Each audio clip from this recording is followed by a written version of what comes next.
Alrighty, so we're gonna move on to One Piece 1063, called "Luffy is on the Move: A Turning Point of a New Era." So in this episode, Usopp finally finds the wounded Kinemon and Kiku, who both want Usopp to save the other one. While this is happening, Onigashima starts to learn about King's defeat and the increasing possibility of the Raiders winning. So we start off this episode with I think it was roughly 5 minutes of recap from the Zoro fight from 1062. Did y'all enjoy that? Yeah. I mean, come on, bro. Yeah. What you asking silly ass questions for? So that shit is gas. I wasn't here last week, but I just want to say that 1062 might be the greatest One Piece fight yet. Confirmed.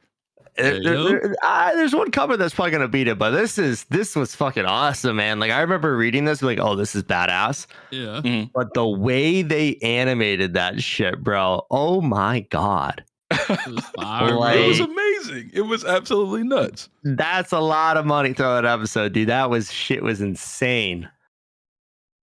Yes. Yeah. I mean, I enjoyed it, man. Like I said, we know who the number 2 is now. I mean, it is what it is. All you Sanji stands, stand down, bro. Sit the fuck down. Go sit in the number 4 slot, fellas. Ooh. He's back. Yeah, this episode was, I think, Tyler, you said it in our Discord. It was pretty much like a glorified recap episode. It really was, though. There was a couple of new things that happened. So I think we should at least start with that stuff. Usopp finally finds Kinemon, like you said in the summary, and he put Kinemon's body back together. Or I guess his body came back together on its own. And then we have Izo showing up because Usopp's not really a fighter. He ain't really like that. And we know run, bro. Yeah, he was gonna leave him. He's like, "Oh, y'all don't want me to help either one of you? All right, bro. I'll catch y'all later." Yeah, on some typical Usopp ass shit. But yeah, Izo shows up and refers to my man in his proper name, God Usopp. Oh. The king of the snipers. I was like, the king of the snipers. How do y'all think Izo learned about that? Because I don't feel like many people. Bounty posters, dude. Is it King? Is it Soga King? Yeah, no, he was Soga King on a bounty poster, and then his current bounty poster literally says God Usopp. Oh. Fuck yeah. Okay, I didn't even know that. That makes me happy because that's what I refer to Usopp as in my private life. He's Sniper King, dude. Yes, he's finally getting the respect he deserves in universe, and I appreciate that. Deserved is a strong word. Deserves. Hey. Oh no, deserves is still a strong word. Hey, he got all the respect he needed in Dressrosa, bro. He's good. His lifeless body being used as a freaking. Look, bro, y'all gonna put some respect on my man's name eventually. Nah. We'll see. Nah. Wow. It's Usopp, dude. Come on. Somebody get back to the fucking episode. Y'all capping. Yeah, I wouldn't call it an overglorified recap episode. I think it just kind of took everything we had already seen and just brought it forward a tiny bit, you know?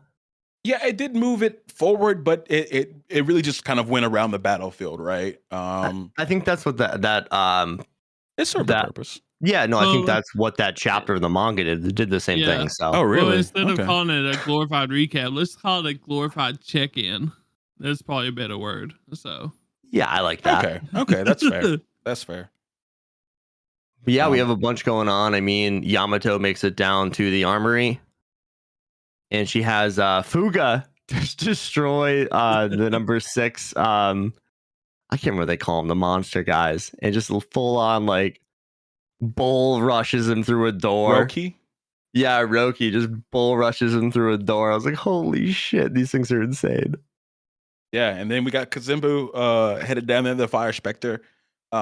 So what do you guys think that Yamato's going to do now that she's down there? You know, how does she disarm all that stuff? Well, you guys know. I keep forgetting. Well, yeah. I mean, we know, but I don't remember. Yeah, okay. For episode's sake, science sake, whatever. Mm-hmm. What if she uses some of her ice powers? We've talked about her having ice abilities before. What if she uses some of that to kind of slow it down. What do you think about that? Because Zimbu's made out of fire. Yeah, Ice and fire turns into water. It'll work out. Yeah. I don't know, dog. You make everything damp, nothing's gonna explode, right? But you have a heat source that's gonna dry everything out. Nah, details. Okay, all right, boys. All right. Game of Thrones? This ain't Pokemon. Fire? What'd you say, Tyler? Game of Thrones? Ain't that the title of Game of Thrones? Like the Song of Ice and Fire and Ice or whatever? Yeah, you're right. Yeah. We're just gonna isekai into Game of Thrones like I wanted to. I'd quit. I'd quit this whole goddamn anime. Just go to the next episode and the Night Walkers.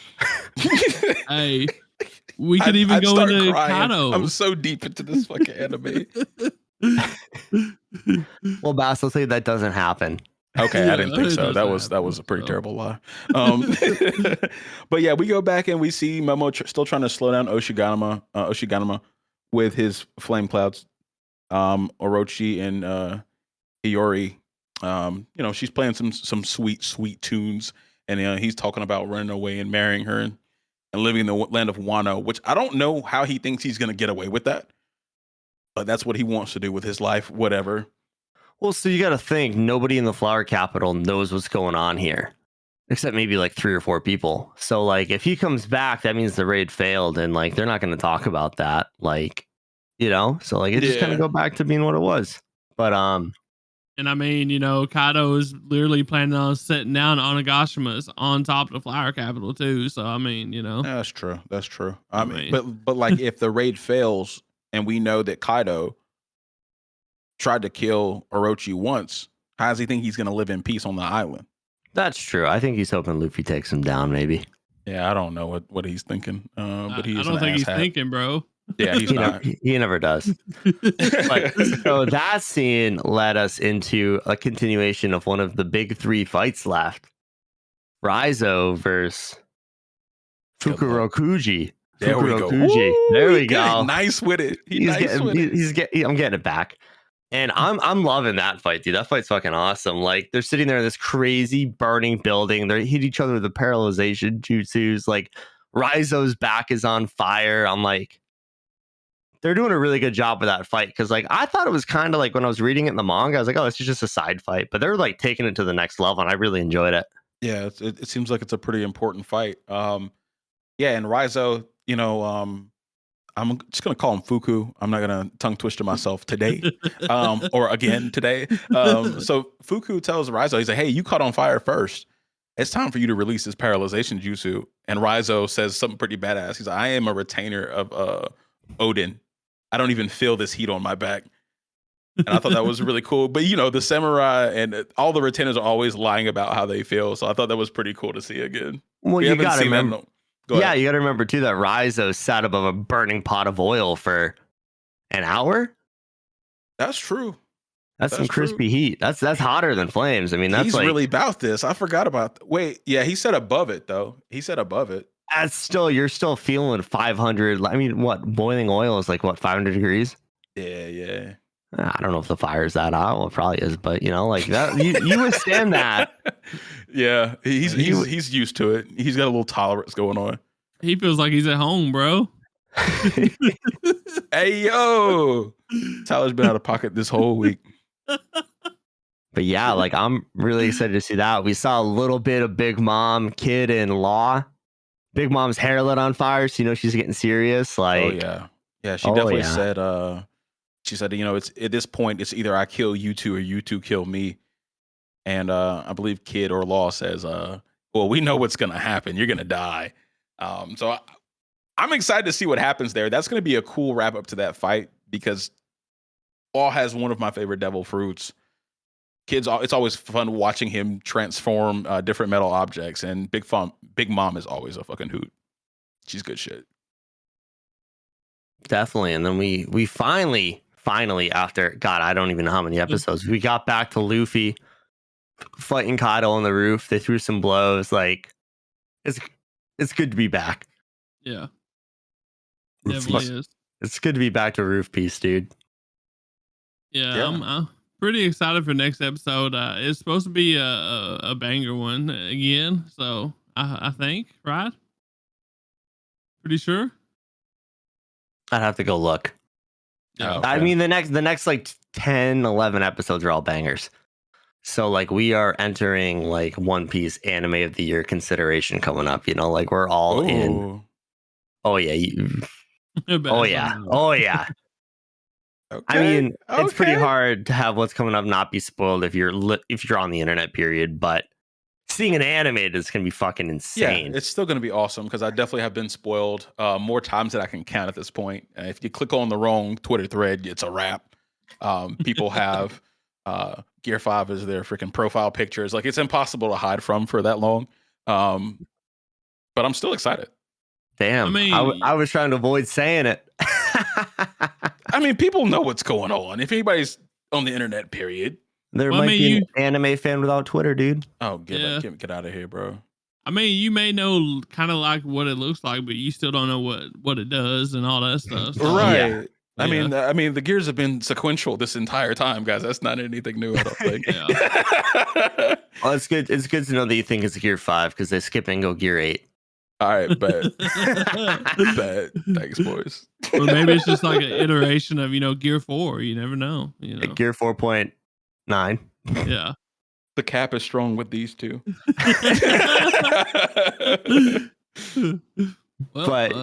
Yeah, I mean, it was really good to see them boxing again. It was awesome to see a Red Hawk. Like, it's good to be back. The auras are back a little bit. They're not as excessive, but they were there a little bit. Respectable. It was a respectable amount of aura. I could tell what was going on. I know, because we had that one episode a few months ago where it was just a bunch of flashing lights. Oh, definitely. That was over the top. One thing I have noticed, though, is that for the characters who use Conqueror's Haki, like Zoro had green Conqueror's Haki, Kaido has purple, Luffy has gold.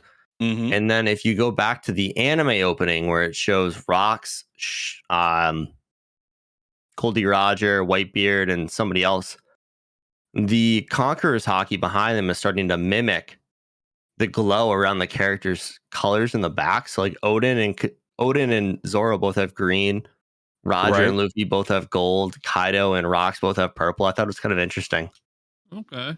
Good detail pickup right there. Yeah. Little foreshadowing. I've watched a lot of One Piece. I love One Piece openings, so I just fucking watch them. The songs are gas, dude. Very good. Awesome, boys. Yeah.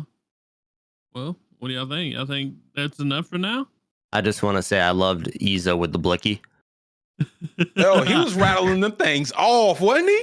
Man, my man's got the blunderbuss with like a 30-round clip in it. I was gonna say, dude, that looks like a bolt action rifle. He's like, bah, bah, bah, bah, bah. Yeah, man, it sounded like he had a Uzi up in there. Shit. That shit was funny as hell. Uzi, Izo, pretty close, right? Yeah, I was like, the gun fan in me is cringing right now, but the anime fan is having a fucking ball. I loved it. Awesome.